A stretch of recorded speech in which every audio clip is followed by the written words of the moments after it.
Okay, now let's go head, let's go for reversal की बात करते हैं। रिवर्सल की बात करने के पहले पहले प्रोविजन समझना पड़ेगा। वापस फर्स्ट पेज पे आ जाओ, फर्स्ट पेज पे आ जाओ। Reversal of ITC on inputs in stock and in semi-finished goods or finished goods and capital goods at the time of exit from regular tax-paying status to composition levy and the time of exit from tax-paying status on account of taxable becoming exempted supply। And अगर आपके दिमाग में एक और point आता है, ma'am RD से यूआरडी हो गए थे, अगर रजिस्ट्रेशन कैंसिल हो गया तो मैंने आपको कल बताया था कि जब मैं कल आपको रजिस्ट्रेशन चैप्टर पढ़ा रही थी, मैं आपको क्या चैप्टर पढ़ा रही थी, रजिस्ट्रेशन चैप्टर पढ़ा रही थी, तो मैंने आपको बोला था कि अगर आप कैंसिलेशन हो रहा है तो आपको जो इनपुट्स है, जो as inputs as WIP as capital goods and जो भी inputs as well as capital goods जो भी है उसका आपको रिवर्सल करना पड़ेगा और रिवर्सल एज पर सेक्शन इस पे आना पड़ेगा।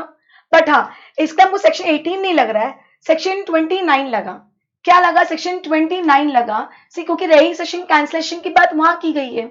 जब उन्होंने वहां ऑलरेडी रजिस्ट्रेशन कैंसिलेशन की बात कर दी है तो यहाँ वापस वो पॉइंट नहीं डालेंगे। पर यस, उन्होंने कैलकुलेशन जो बताया वहां पे वो एग्जैक्टली सेम है, यहाँ पे रेप्लिका है। इनफैक्ट वहां तो वही की वही बात की है, मतलब कोई सेकंड कोई इतना सा भी डिफरेंस नहीं है। हमें तो वापस रिपीट कर रही हूँ, रिवर्सल और आईटी से रिवर्स करना है। देखो क्या सिंपल लॉजिक है यार। मैं अभी तक नॉर्मल स्कीम में थी तो मैं जीएसटी चार्ज कर रही थी, तो मैंने टैक्स कलेक्ट जो भी टैक्स पे कर रही थी ऑन इनपुट्स, आप मुझे क्रेडिट दे रहे थे। मैं तो प्रॉपर टैक्सेबल सप्लाई में थी, तो जितना भी मैंने माल परचेस करती थी उस पर जब मैं टैक्स पे करती थी आप मुझे उसका क्रेडिट देते थे। पर अब मैं नॉर्मल स्कीम से कंपोजिशन स्कीम में जा रही हूँ, टैक्सेबल सप्लाई से एग्जम्प्टेड सप्लाई में जा रही हूँ, तो भैया ऑनेस्टली सोचो, मैंने वो माल जो परचेस किया था, लॉजिक समझो समझो समझो समझो।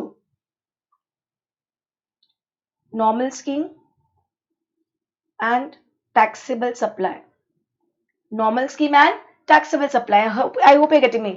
जब मैं नॉर्मल स्कीम में थी तो जो भी मैंने इनपुट्स या कैपिटल गुड्स लिया था आपने मुझे क्रेडिट दिया था, सेम हो वही हो।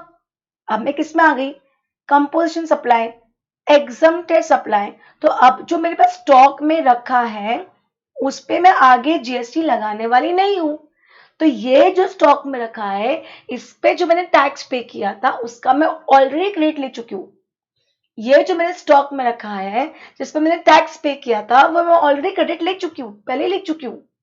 और हो सकता है मैं यूटिलाइज भी कर चुकी हूँ, और यूटिलाइज किया है कि नहीं किया डिपार्टमेंट को उससे मतलब नहीं है। डिपार्टमेंट ने बोला मैडम ये आपके पास जो रॉ मटेरियल है और ये आपके पास जो कैपिटल गुड्स है ये आप इस पे आप ऑलरेडी क्रेडिट ले चुके हो, पर अब जब आप इसको बेचोगे, अब जब आप इसको बेचोगे क्लियर, तो आप उस पर जीएसटी नॉर्मल स्कीम से नहीं लगाओगे या आप एग्जम्प्टेड सप्लाई में आ गए, तो जितना भी आपके पास रॉ मटेरियल रखा है उस पर अपन एक काम करते हैं, कितना टैक्स पे किया था वो कैलकुलेट करते हैं, उतना पैसा मुझे वापस दे दो।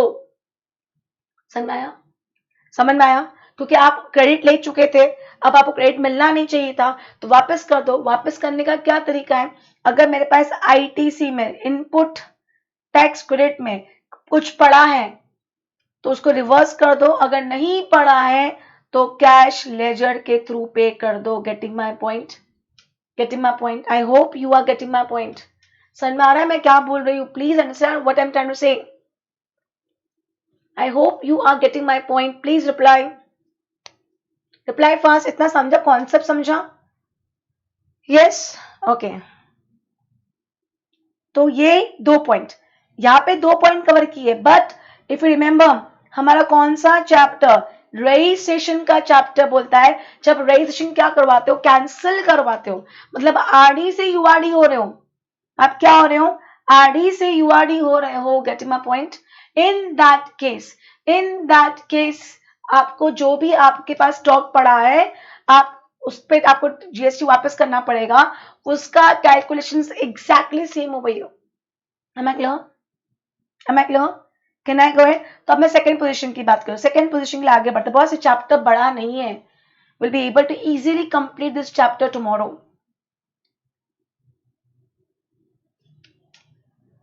तो यहां तक हमने होमवर्क दिया है।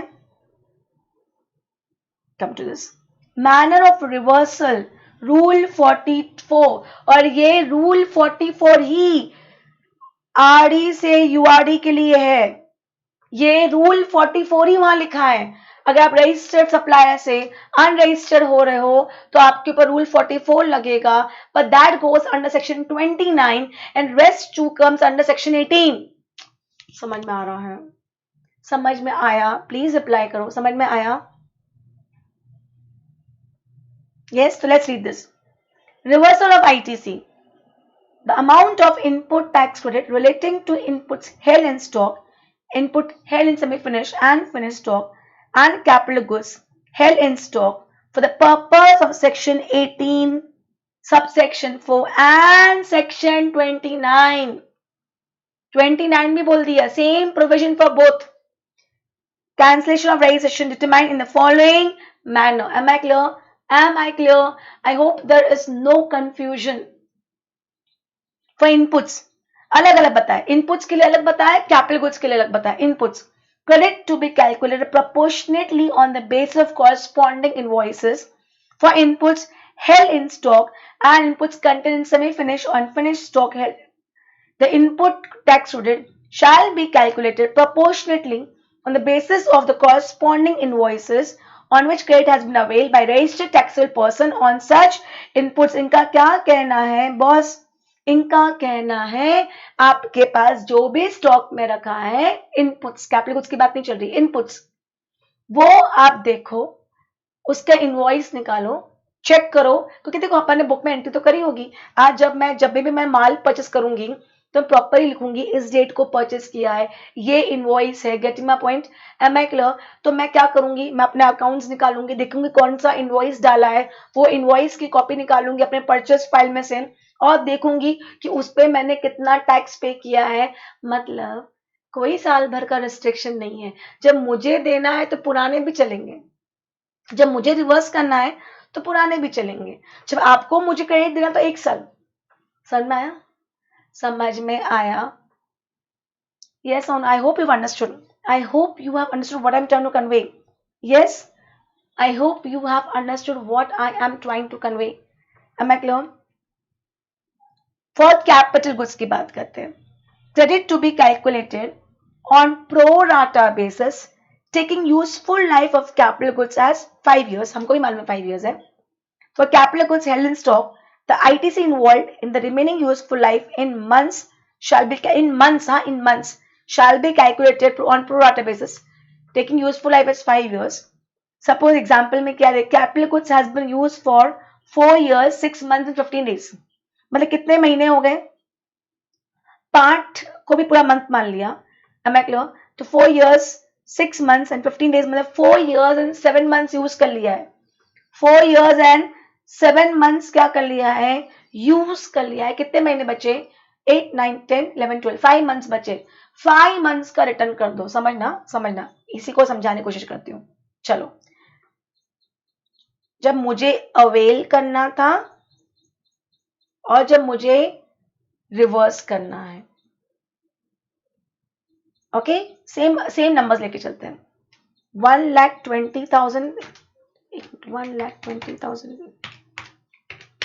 ठीक है 1,20,000 मैंने पे किया था टैक्स मैं क्लियर और मैंने कितना यूज किया 4 years 6 months 15 days इतना मैंने यूज किया तो कितने क्वार्टर यूज कर लिए मैंने टोटल कितने क्वार्टर्स यूज कर लिए एवरी फर्स्ट ईयर का 4 क्वार्टर्स सेकेंड ईयर का 4 क्वार्टर थर्ड ईयर का 4 क्वार्टर फोर्थ ईयर का 4th क्वार्टर फिफ्थ ईयर का फर्स्ट 6 months बोला मतलब फिफ्थ ईयर का 1 2 एंड 15 days थर्ड क्वार्टर का भी यूज कर लिया तो वो भी गया तो मतलब कितना बचा सिर्फ 1 क्वार्टर बचा कितना बचा 1 क्वार्टर बचा तो इन शॉर्ट 1 क्वार्टर का 5% तो देखा जाए तो कितने क्वार्टर यूज हो गए बॉस एक साल में कितने क्वार्टर होते हैं 4 ना 4 8 12 4 plus 4 plus 4 plus 4 plus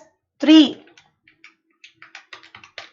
19 quarters use हो गए कितने क्वार्टर बचा सिर्फ 1 क्वार्टर तो देखा जाए तो मुझे 1,20,000 का मुझे 1,20,000 का सिर्फ 5% मिलेगा, विच कम्स टू 6,000 रुपीज। समझा ये मैंने क्या किया? इतना मुझे क्रेडिट मिलेगा। समझा? जब मैं लेने जा रही थी तो तुमने क्या बोला? मैडम आपने 4 साल 6 महीने 15 दिन यूज किया है। मैंने आपने 4 साल 6 महीने 15 दिन यूज किया।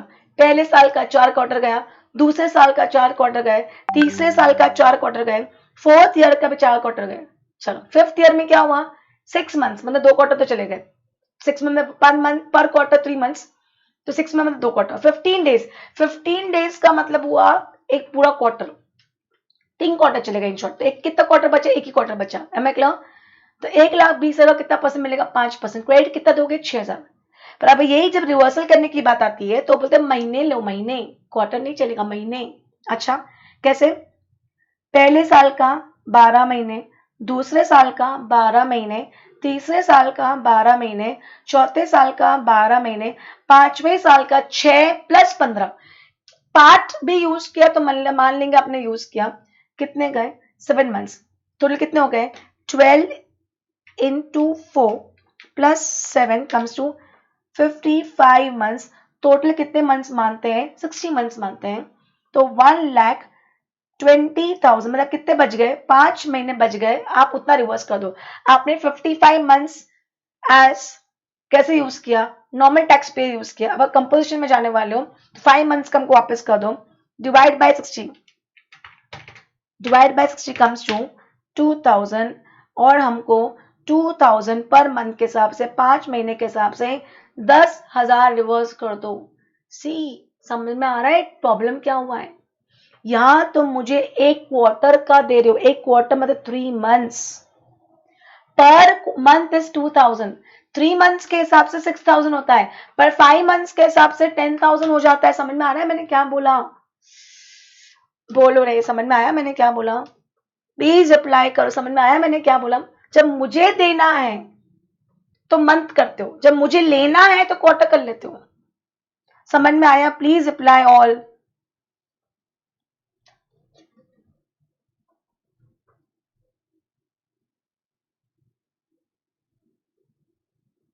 M I clear? Am I clear? समझा? इनपुट्स के लिए भी कोई रिस्ट्रिक्शन नहीं दिया, बस लो इनपुट का रजिस्टर निकालो, देखो क्या स्टॉक बचा है, उसका इनवॉइस की कॉपी निकालो, और इनवॉइस की कॉपी में से देखो कितना टैक्स पे किया है, क्रेडिट वापस कर दो, मतलब पैसा देते चले जाओ। मतलब जब मुझे लेना तो साल भर, आपको देना है तो कोई लिमिट नहीं है। ओके, सपोज टैक्स इनवॉइस और inputs are not available, tax invoice की कॉपी नहीं है, credit amount to be estimated on the basis of market price. हे भगवान, मैं जब टैक्स से, मेरे लिए क्या रूल था कि क्रेडिट चाहिए ना तो टैक्स इनवॉइस की कॉपी होनी चाहिए। सेक्शन 16 याद आ रहा है? सेक्शन 16 याद आ रहा है? Open with me. सेक्शन 16 याद आ रहा है? जब मुझे जब क्रेडिट लेना है तो आप बोलते हो टैक्स इनवॉइस की कॉपी होनी चाहिए। जब मुझे क्रेडिट वापस देना है तो टैक्स इनवॉइस की कॉपी नहीं है तो मैं क्रेडिट नहीं दूंगी, नहीं चलेगा। मतलब हम आपको तरीका बताते हैं। Okay, tax invoice on inputs not available, credit amount to be estimated on basis of market price, credit amount estimated on basis of market price, but the tax invoices related to the inputs held in stock are not available. The registered person shall estimate the amount under Rule 44 based on the prevailing market price of the goods on the effective date of occurrence of such events। फिर आप क्या करोगे? आपको जब नहीं मालूम है तो एक तरीका बता दिया है। The amount determined under rule 44 about shall form part, ये हम जो भी लाइबिलिटी आएगी हम इसको क्या कर देंगे? आउटपुट टैक्स लाइबिलिटी में ऐड कर देंगे। जो भी हमने कैलकुलेशन किया will be adding in my liability. Pay कैसे करेंगे? By adding in my liability. Detail certified by CA, chart accountant और cost accountant to be furnished. अगर आपका ये, if you are giving on this basis कि मेरे पास invoice की copy नहीं है और मैं मार्केट प्राइस के हिसाब से कर रहा हूं, तो आपको आपके सीए से क्या करवाना पड़ेगा? सर्टिफाई करवाना पड़ेगा कि आप जो कर रहे हो वो सही कर रहे हो। Am I clear? In that case CA जब तक सर्टिफाई नहीं करते, जब तक उसको ट्रू एंड फेयर नहीं लगता है, क्योंकि सीए साइन सोच समझ के करता है, और even a cost account in that case. Am I clear? Am I clear? So this question, I'm not doing the question because क्या होगा, मैं मेरा ना, मेरे सारे question I really know very well, तो let's do one thing, this is again homework for you people. तो कल का दिन I think will be able to wind up the lecture after discussing the homework. Am I clear? Am I clear? ये solution I hope with me. Okay, कोई problem नहीं आता तक? चलो होमवर्क करोगे समझ में आ जाएगा. Next, reversal of input tax credit, payment of transaction value and supply of goods. अब सेक्शन 18 और एक पॉइंट से सेक्शन 18 में अगर आप जाओगे तो तीन चीजें, पहला, दूसरा, तीसरा, चौथा. हमने पहला दूसरा कर लिया. पहला जब क्रेडिट लेना है, दूसरा जब क्रेडिट रिवर्स करना है, अब तीसरा सिनेरियो की बात चल रही है कि आपने कैपिटल गुड्स परचेस किया था, राइट? मुझे बताओ, मैंने आज कैपिटल गुड्स परचेस किया और मैंने क्रेडिट ले लिया. मुझे बताओ क्या कैपिटल गुड्स हम बेचते हैं? रिप्लाई करो. क्या कैपिटल गुड्स हम खरीदने के लिए बेचते हैं? नहीं सॉरी, बेचने के लिए खरीदते हैं. क्या कैपिटल गुड्स हम बेचने के लिए खरीदते हैं? रिप्लाई करो फटाफट. आज मैंने रिकॉर्डिंग के लिए ये कैमरा लिया है, माइक लिया है, बहुत सी चीजें ली है. बेसिकली ये मेरा कैपिटल गुड्स है. ये मेरे क्या है? कैपिटल गुड्स है. तो जस्ट रिप्लाई मी, क्या मैं कैपिटल गुड्स बेचने के लिए खरीदती हूँ? नहीं. बट जिस दिन मैंने कैपिटल गुड्स परचेस किया, आपने उस दिन मुझे पूरा क्रेडिट दे दिया कि अज्यूमिंग कि मैम आप 5 साल पूरे यूज करोगी, क्योंकि हमने लाइफ की अज्यूम करके रखी है 5 इयर्स. हमने टैक्स में इस चैप्टर में लाइफ की अज्यूम करके रखी है 5 इयर्स, 60 मंथ्स. है क्लियर? बट अगर मैंने कैपिटल गुड्स बीच में बेच दिया, पूरे 5 साल यूज नहीं किए, पूरे 5 साल मैंने उसको यूज नहीं किया, मैंने बीच में ही बेच दिया. सोचो प्रैक्टिकली, मैंने आज कोई कैपिटल गुड्स परचेस किया, सपोज 6 अगस्त 2020 को मैंने कैपिटल गुड्स परचेस किया, उस पर मैंने 1 लाख का टैक्स पे किया. आपने मुझे पूरे 1 लाख का क्रेडिट दे दिया, अज्यूमिंग कि मैं पूरे 60 महीने 5 साल यूज करूंगी, और मैंने 10 जुलाई 2022 को बेच दिया, सप्लाई कर दिया. लॉजिक समझ में आ रहा है? डिपार्टमेंट क्या बोलेगा? मैडम वो 1 लाख का मैंने आपको क्रेडिट क्यों दिया था कि आप 5 साल पूरे यूज करोगे, आप उसको 60 मंथ्स पूरे यूज करोगे, इसलिए मैंने आपको पूरे 1 लाख का क्रेडिट दिया था. अब आपने उसको पूरे 5 साल यूज ना करके बीच में ही बेच दिया, तो you are not eligible for the whole credit. I hope with me, you are not eligible for the whole credit. I hope you understand this point. Am I clear? In that case आपको जितना भी access credit है, आपने तो पूरा ले लिया, आपको एक्सेस क्या करना पड़ेगा? हमको वापस करना पड़ेगा. तो यहां पे इन्होंने क्या बोला समझना, यहां पे हमको 2 कैलकुलेशन करनी है. समझना, मैंने 10 लाख में कैपिटल गुड्स परचेस किया था, जो मेरे को 1 लाख का मैंने टैक्स पे किया था, उस 1 लाख का मैंने क्रेडिट पूरा ले लिया था. Am I clear? तो मैंने डिपार्टमेंट क्या बोला, कितने क्वार्टर यूज किया आपने? अगस्त 2020 से जुलाई 2022 तक यूज किया है, उतने क्वार्टर का 5% मैं आपको अलाउ कर दूंगा. Am I clear? मतलब जुलाई, अगस्त, सितंबर 2020 की बात चल रही है. 2020 जुलाई, अगस्त, सितंबर, अक्टूबर, नवंबर, दिसंबर, राइट? फिर 2021 के तो चारों क्वार्टर्स, एंड 2022 के जैन, फेब, मार्च, अप्रैल, मई, जून और जुलाई. Am I clear? तो यहाँ के 2 क्वार्टर, यहाँ के 4 क्वार्टर, यहाँ के 3 क्वार्टर, 4, 5, 6, 7, 8, 9 क्वार्टर आपने यूज किया. हर क्वार्टर का कितना percent? 5% into 5 which comes to 45%. Am I clear? तो 1 लाख रुपीस का 45% के लिए आप एलिजिबल हो, मतलब 45,000 इज एलिजिबिलिटी. पर आपने लिया कितना? आपने पूरा 1 लाख ले लिया, तो बेसिकली 55,000 आपने एक्सेस क्रेडिट लिया है. ये एक पॉइंट समझा? ये एक कैलकुलेशन समझा कि नहीं समझा? Have you people understood this calculation? Right? Have you people understood this calculation? Reply fast. ये एक कैलकुलेशन है, हम यहाँ पे 2 कैलकुलेशन करनी है. रिप्लाई करो ना बहुत जल्दी. दूसरा, इनका कहना है ये अमाउंट, आइदर दिस अमाउंट. अब आप बेचोगे, आपने 10 लाख की चीज बेच दी, कितने बेची आपने? 8 लाख में बेची मैंने, 8 लाख में सप्लाई किया। तो कितने में सप्लाई किया? 8 लाख में सप्लाई किया, और आपने 8 लाख पे, चलो 8 लाख ज्यादा लग रहे हैं, 7 लाख ले लेते हैं, ठीक है।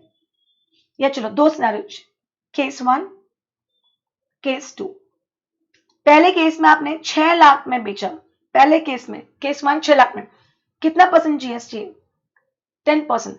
तो कितना जीएसटी कलेक्ट करोगे? 60,000। समझना, आपने एक्सेस क्रेडिट कितना लिया? 55,000।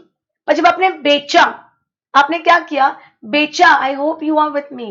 तो आपने जीएसटी कितना कलेक्ट किया? 60,000। तो डिपार्टमेंट को जीएसटी के नाम पे कितना जाना चाहिए? 60,000 जाना चाहिए, जाना चाहिए। तो boss, whichever is higher, इस केस में 60,000, समझना, वेट। और दूसरे केस में सपोज सेकेंड सिनेरियो, 5 लाख में बेचा। कितने बेचा? 5 लाख में बेचा। 5 लाख का 10% कितना होता है? 50,000 रुपीज। अब जब आपने बेचा तो कितने बेचा? 5 लाख में, तो जीएसटी कितना कलेक्ट किया? 50,000। समझना है, पहला सिनेरियो, दूसरा सिनेरियो। मैं डिपार्टमेंट को बोलूंगी, सर मैं तो 5 लाख में बेचा, 5 लाख का 10% जीएसटी कितना होता है? 50,000। मैं आपको 50,000 वापस कर देती हूँ। तो डिपार्टमेंट का, कैसी बातें करते मैडम, आपने एक्सेस क्रेडिट कितना लिया? 55,000 का, तो मेरे को तो 55 चाहिए। दूसरा एग्जाम्पल, मैंने 6 लाख में बेचा और 60,000 जीएसटी कलेक्ट किया, और मैंने एक्सेस क्रेडिट कितना लिया? 55,000। तो मैं डिपार्टमेंट को चेक कर, मैंने तो एक्सेस 55,000 लिया है, मैं आपको 55 दे देती हूँ। तो डिपार्टमेंट क्या बोलेगा? मैम आपने टैक्स के नाम पे कितना कलेक्ट किया? 60,000 कलेक्ट किया, तो हमको तो 60 चाहिए। मतलब विच एवर इज हायर। समझ में आ रहा है? समझ में आ रहा है? जब आप कैपिटल गुड्स बेचोगे तो आपको दोनों चीज कैलकुलेट करनी पड़ेगी कि एक्सेस क्रेडिट कितना है, एक्सेस क्रेडिट कितना है, और आपने कैपिटल गुड्स कितने में बेचा, उसमें टैक्स कितना कलेक्ट किया। एक्सेस क्रेडिट कितना आपने लेके रखा है? 55,000 का मैंने एक्सेस क्रेडिट लेके रखा है, 55,000 का मैंने एक्सेस क्रेडिट लेके रखा है। Getting my point? Am I clear? I hope you getting my point. Excess credit 55,000 का लेके रखा है, पर मैंने बेचा कितने में? 6 लाख में। 6 लाख का 10% कितना होता है? 60,000। जीएसटी कलेक्ट कितना किया? 60,000। तो बॉस, डिपार्टमेंट क्या बोलेगा? How much you have collected tax? 60,000। How can you keep my money with you? Give it back. 60 वापस करना पड़ा। इस केस में मुझे कितना वापस करना पड़ेगा? 55,000। मैं बोले, सर मैं तो 50,000 ही कलेक्ट किया, तो 50 दे देती हूँ। डिपार्टमेंट बोले, मैडम आपने एक्सेस क्रेडिट कितना लेके रखा है? 55। गेटिंग माई पॉइंट और नॉट? समझा? समझा?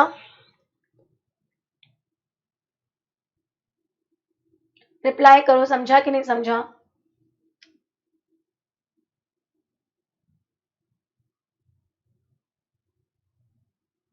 यस। तो देखो, come to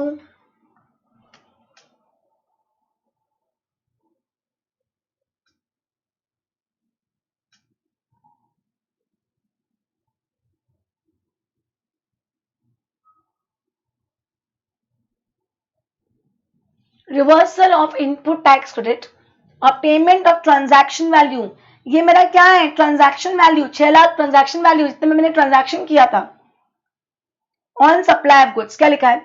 in case the supply of goods और प्लांट और machinery on which ITC has been taken, the registered person shall pay the higher of the two amount, जो भी higher है पहला, an amount equal to ITC and on the said capital goods or plant of machinery reduced by 5% per quarter part thereof from the date of issue of invoice, or the tax on which transaction value has been calculated as per section 15.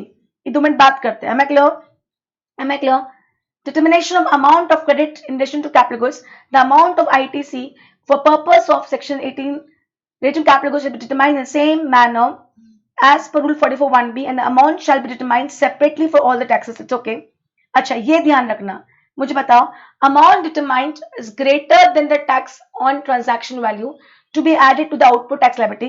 With amount से मुझे बताओ, यहाँ पे मैं कितना reverse कर रही हूँ? 60,000। ये मेरा लायबिलिटी में जाएगा।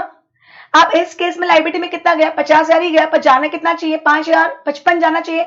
तो मुझे 5,000 और क्या करना पड़ेगा? Amount determined is greater than the tax on transaction value. See, इस केस में मुझे कितना पे करना है? 60। तो जब मैंने माल बेचा तो मेरे लायबिलिटी लेजर में जाएगा, तो टैक्स कितने में दिखेगा? 60 दिखेगा, बात खत्म। इस केस में कितने में दिखेगा, 50 में ही दिखेगा, पर जाना कितना चाहिए, 55 जाना चाहिए, तो 5,000 मुझे और लायबिलिटी लेजर में ऐड करना पड़ेगा।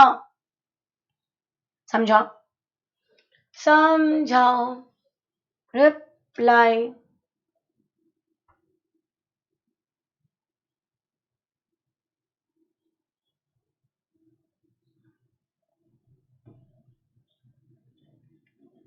Okay, am I clear?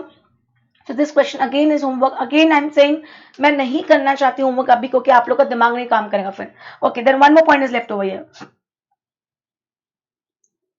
Refractory bricks, mould, dies, jigs, fixtures, ये क्या होते हैं बेसिकली? ये ना, इनकी लाइफ कोई 5 साल नहीं होती है। ये मोल्ड्स एंड डाइस, इनकी लाइफ तो डिपेंड करती है कि आपने कितना ज्यादा यूज कर लिया। अगर आप मोल्ड्स बहुत ज्यादा यूज करोगे तो उसकी लाइफ बहुत जल्दी खत्म हो जाती है। मैं क्लियर? तो इनकी लाइफ 5 ईयर्स नहीं होती है। तो इन केस में अगर आपने मोल्ड्स को बेच दिया, डाइस को बेच दिया, जिग्स को बेचा, भले 2 महीने में बेच दिया, ये भी तो ऐसे कैपिटल गुड्स ही है, बट इनकी लाइफ 5 ईयर्स, तो इनको माना जाएगा जिस दिन बेचा, मतलब आपने बेचा ही क्यों, क्योंकि आपने उसको पूरा स्क्रैप कर दिया है, पूरा यूज कर लिया है। तो इस केस में जितना भी, सपोज एग्जांपल मैंने मोल्ड परचेस किया था, मोल्ड्स 1,00,000 रुपए पे किए थे, 10,000 का जीएसटी पे किया था, 10,000 का क्रेडिट ले लिया। सपोज 5th अगस्त 2020, 5th अगस्त 2020। अब सपोज 10 जनवरी 2021 को मैंने सप्लाई बेच दिया, तो ये अज्यूम रहेगा कि ये मैंने इसको पूरा निचोड़ लिया, मैंने पूरा निचोड़ लिया। हमें क्लियर? तो इस केस में कोई ऐसी बात नहीं आएगी कि मैंने एक्सेस क्रेडिट लेके रखा है। अब बस इसमें देखना है कि मैंने कितने बेचा। 1,00,000 की चीज को मैंने 10,000 में बेचा था, 10 में मैंने 1,000 टैक्स कलेक्ट किया था, तो डिपार्टमेंट बोलेगा सप्लाई कितने का था, 10,000 का था, टैक्स कितना कलेक्ट किया, 1,000, हमको 1,000 पे कर दो। समझ में आया? इस केस में ऐसा नहीं होगा कि आप क्या देखोगे कितना यूज किया नहीं किया, क्योंकि moulds and dies we assume it कि जब आप बेच रहे हो या you are selling as scrap only. समझ में आ रहा है? समझ में आ रहा है? समझा कि नहीं समझा पॉइंट? प्लीज रिप्लाई करो।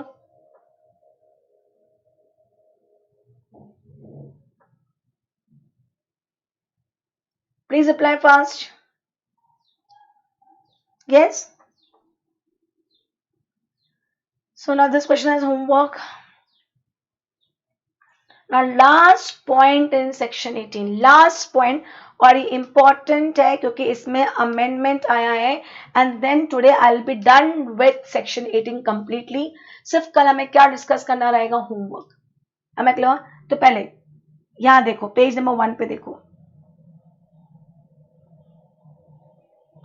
ट्रांसफर ऑफ आईटीसी मिला, 4th point, transfer of ITC on account of change in constitution of the registered person. Transfer of ITC on account of change in constitution of registered person. ये वाला provision भी section 18 में cover हुआ है।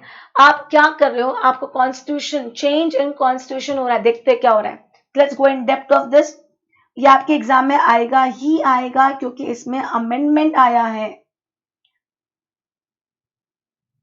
Transfer of ITC on account of change in constitution of registered person, क्या मतलब है? Where there's a change in the constitution of the registered person, that means आपने बेच दिया, आपने मर्जर कर दिया, आपने डीमर्जर कर दिया, आपने अमालगमेशन कर दिया, आपने लॉन्ग टर्म लीज कर दिया, आपने ट्रांसफर कर दिया, मतलब अब आपका असेट नहीं रहा हो, मतलब सेल किसी और का हो गया, मर्जर था आपका था, पर ए और बी मर्ज होकर अब सी बन गई, तो ए और बी का एग्जिस्टेंस खत्म हो गया। डीमर्जर हो गया, ए का बी एंड सी हो गया, तो ए का एग्जिस्टेंस खत्म हो गया। Amalgamation, merger, one and same thing. Lease, transfer of business with the specific provision of transfer of liability. जब आपने ये ट्रांसफर किया तो ये प्रोविजन भी है कि आपने लायबिलिटीज भी क्या करोगे, ट्रांसफर करोगे।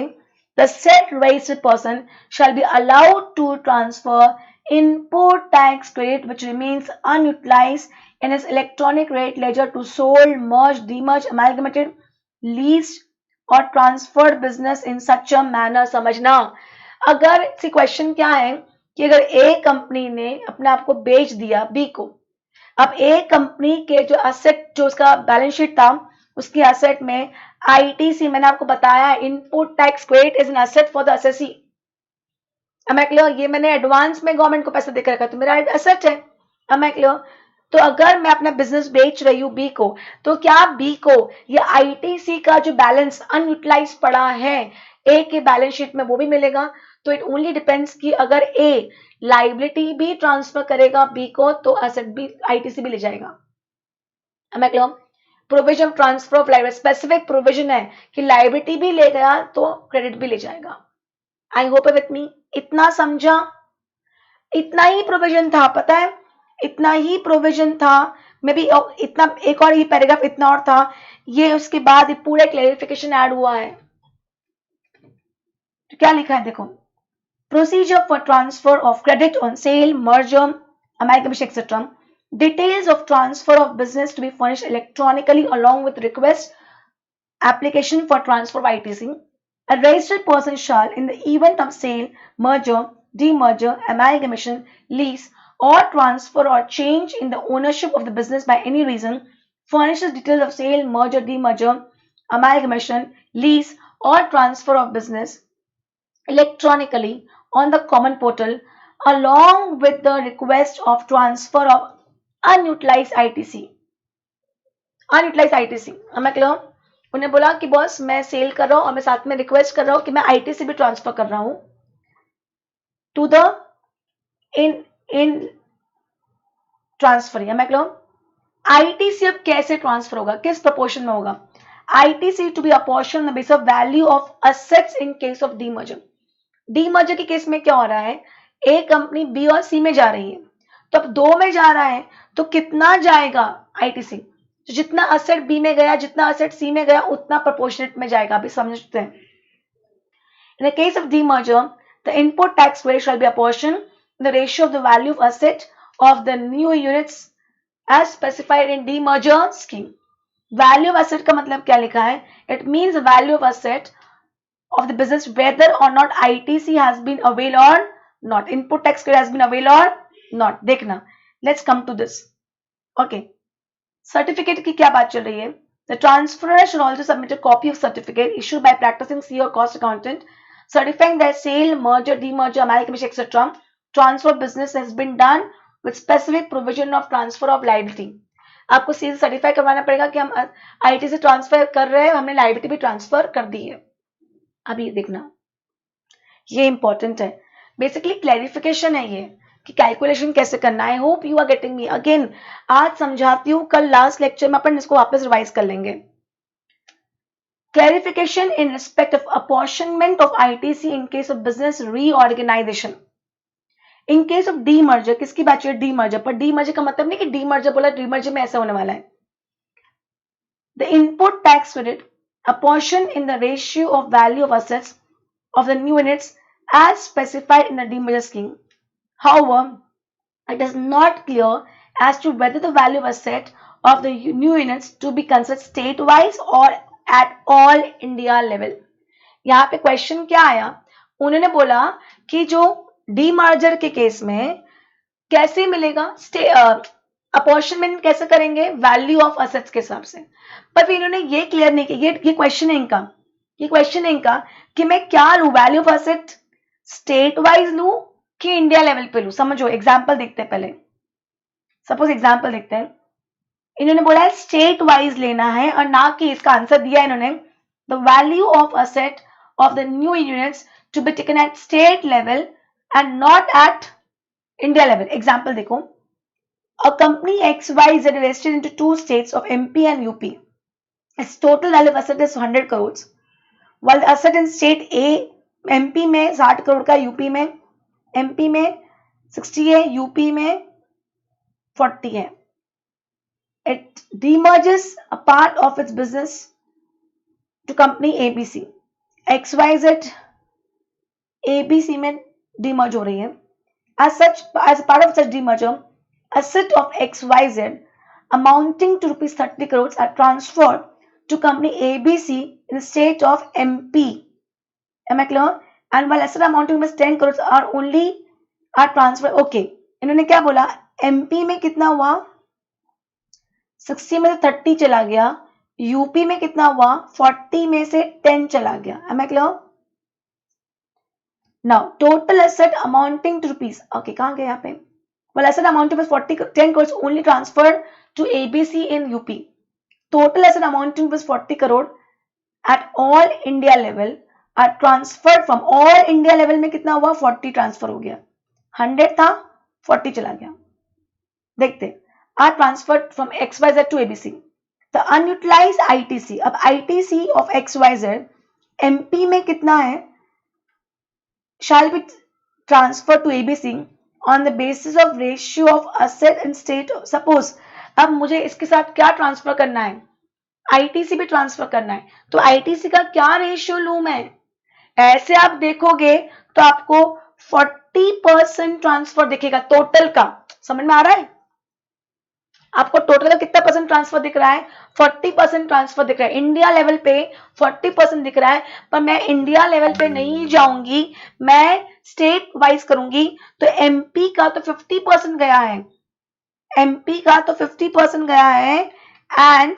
यूपी का तो 25% ही गया है तो मैं एमपी का आईटीसी का जो बैलेंस है उसका 50% दे दूंगी एबीसी को और यूपी का सिर्फ 25% दूंगी समझ में आया ये पहला डाउट था तो क्लैरिफाई किया उन्होंने समझ में आ रहा है प्लीज रिप्लाई ये एग्जाम में एमसीक्यू में आ जाएगा तुमको बहुत जरूरी आना ही आना एग्जाम में question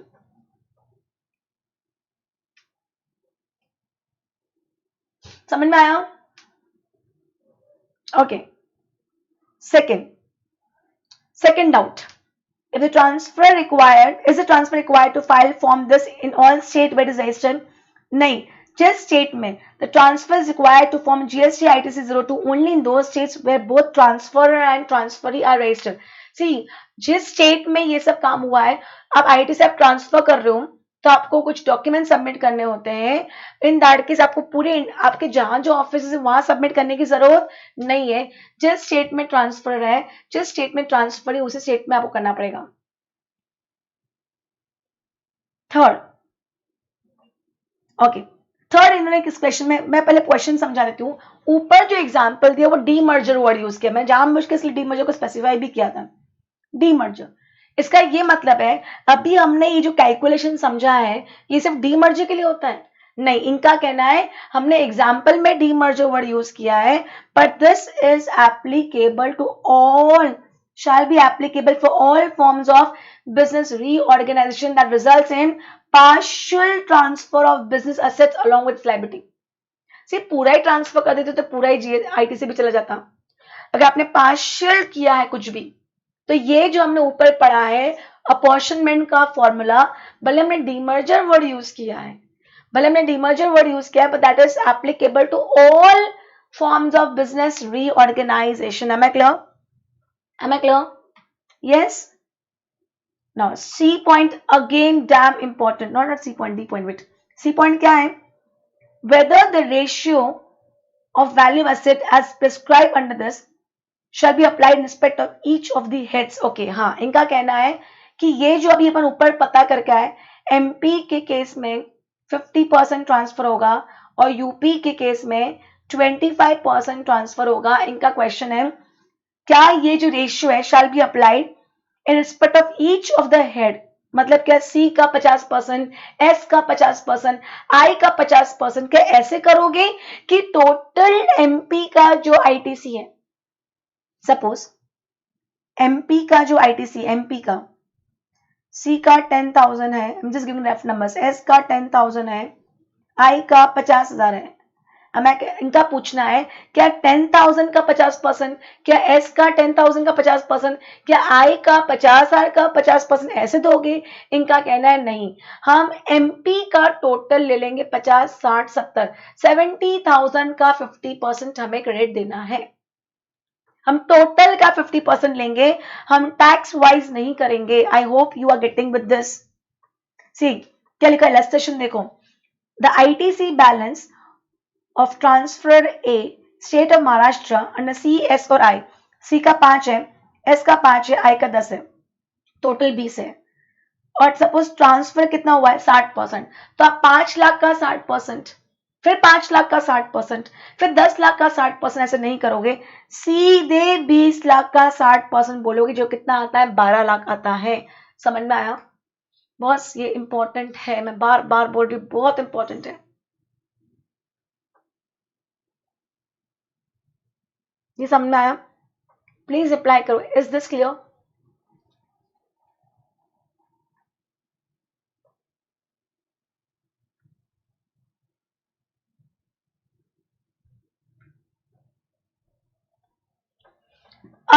very important question now, very important. हाँ, ये सबसे इंपॉर्टेंट है।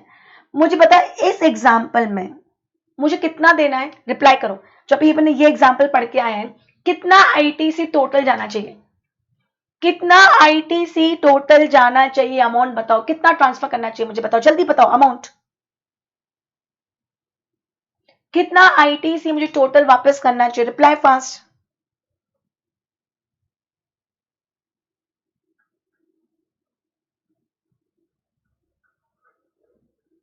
12 लाख। ओके, ओके, अब मुझे जवाब दो, सी कितना है, 5 है, एस कितना है, 5 है, आई कितना है, 10 है, टोटल 20 है, और 20 में देना कितना है, 12 देना है, हाँ या ना?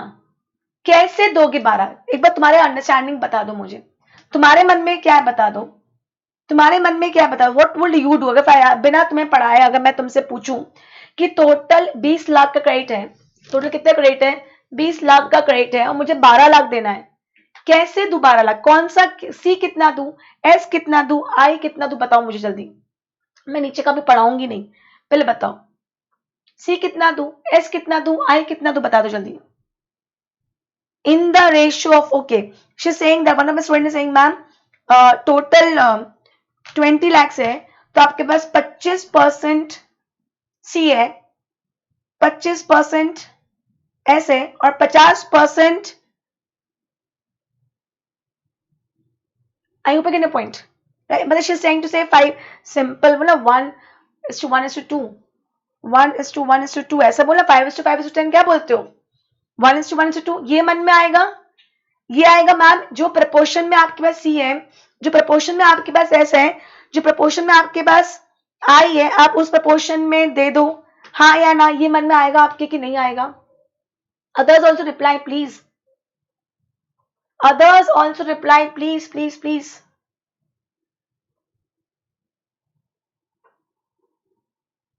रेस्ट नो, ये सब यही आता आपके मन में, मैं डिनाई नहीं करती हूँ, यही आता आपके मन में, पर मेरे मन में भी यही आता, पर इन्होंने क्लैरिफिकेशन कर दिया, इन्होंने बोला मर्जी आपकी, आप चाहो, आपको 12 लाख देना है, आप चाहो तो पूरा आई 10 लाख दे दो, फिर सी 1 दे दो, एस 1 दे दो, आपका मन है तो पूरा सी 5 लाख दे दो, पूरा एस 5 लाख दे दो, तो आई 2 दे दो, मतलब अंडरस्टैंड करो क्या लिखा है। हाउ टू डिटरमाइन, सबसे इंपॉर्टेंट है, how to determine the amount of ITC that is to be transferred to the transferee under the state.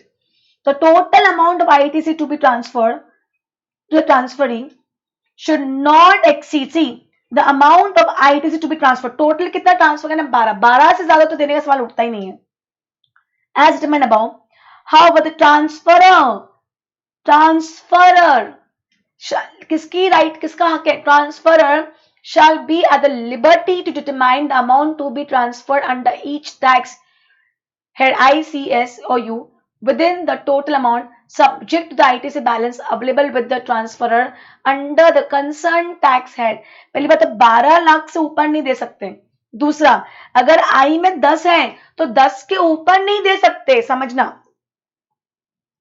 Delhi में ट्रांसफर किया, टोटल कितना ट्रांसफर किया, 70% ट्रांसफर किया, कितना है, क्रेडिट 50 लाख है, 50 लाख का 70% कितना होता है, 35 लाख, ये ट्रांसफर ही है,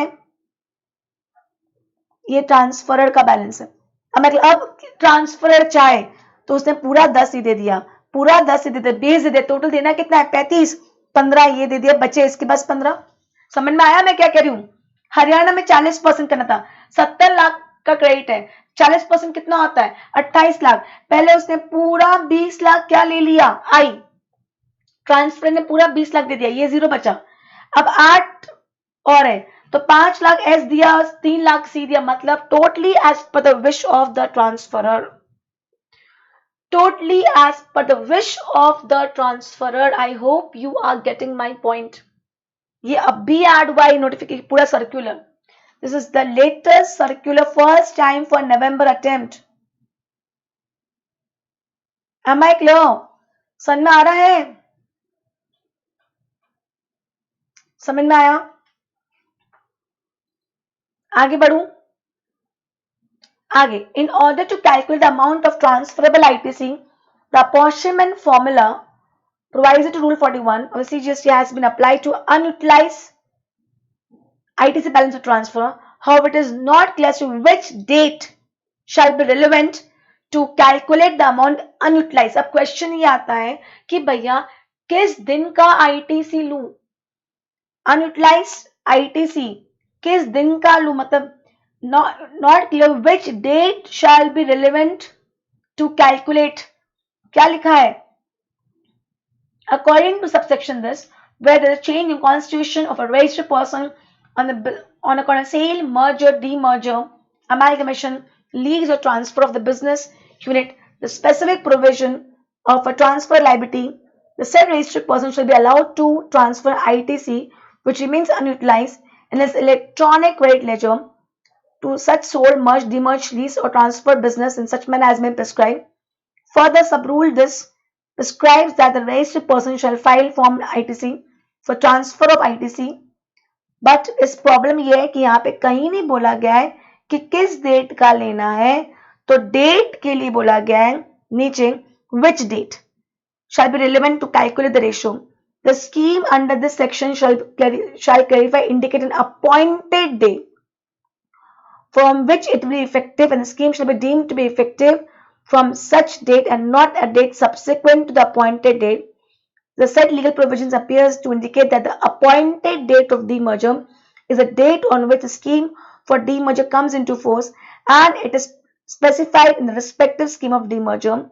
Therefore, for the purpose of apportionment, the ratio of value of assets shall be taken as on the appointed date of the demerger. Am I very clear? वो उन्होंने जो appointed date बता देंगे कि ये है appointed date of demerger बोल दो या reorganization जो भी है बोल दो, जो दिन अपॉइंट किया गया है उस दिन का वैल्यू लोगे अपॉर्शनमेंट करने के लिए.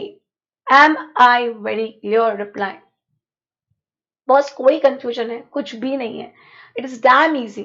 पहला उन्होंने बस यहाँ पे ध्यान क्या क्या रखना है कि हमको ये वाला पहला वाला पॉइंट कि हमको इंडिया लेवल पे नहीं लेना है, स्टेट लेवल पे लेना है, पहली चीज. दूसरी बात, हमको टोटल का देखना है. जैसे 20 लाख है, 20 लाख का जितना परसेंट ट्रांसफर किया उतना 12 लाख, 20 लाख का 60% 12 लाख. अब 12 लाख कैसे देना है? ट्रांसफर की इच्छा. Am I clear? किस दिन का लेंगे? अपॉइंटेड डेट का लेंगे. क्या है? कुछ नहीं है. 4 पेज का सर्कुलर दे दिया. सी उनको सर्कुलर देना पड़ता है, सब एक एक चीज लिखते हैं. हमें तो हमारा जो समझना एग्जाम पॉइंट ऑफ व्यू से समझ लिया. Am I clear? So this completes your section 18. बहुत ज्यादा इजी है, पर yes you people have a lot of homework today. Am I clear? Section 18 में हमने 4 एस्पेक्ट कवर किए. आप क्रेडिट नहीं ले रहे थे फॉर स्पेसिफिक रीजन, आप ले रहे हो तो कैसे कैलकुलेट करोगे? आप ले रहे थे, आपको रिवर्स करना है तो कैसे कैलकुलेट करोगे? आपने एसेट बेच दी तो क्या करोगे? कैपिटल गुड्स बेच दी तो क्या करोगे? और अगर आपने डीमर्जर कर दिया. Section 18 covers this 4 aspects. Am I very clear? Am I very clear? Please reply any problem. अभी की अभी आफ्टर द लेक्चर, इमीडिएट, ताजा है, एकदम फ्रेश है. अभी के अभी क्या करो इसको, after my lecture revise it immediately. Am I clear? Then only will be able to solve the question. अभी के अभी सॉल्व करोगे, शाम तक भी इसको कैरी फॉरवर्ड नहीं करने वाले हो. Clear? Sure? I am done. Okay, take care, bye bye.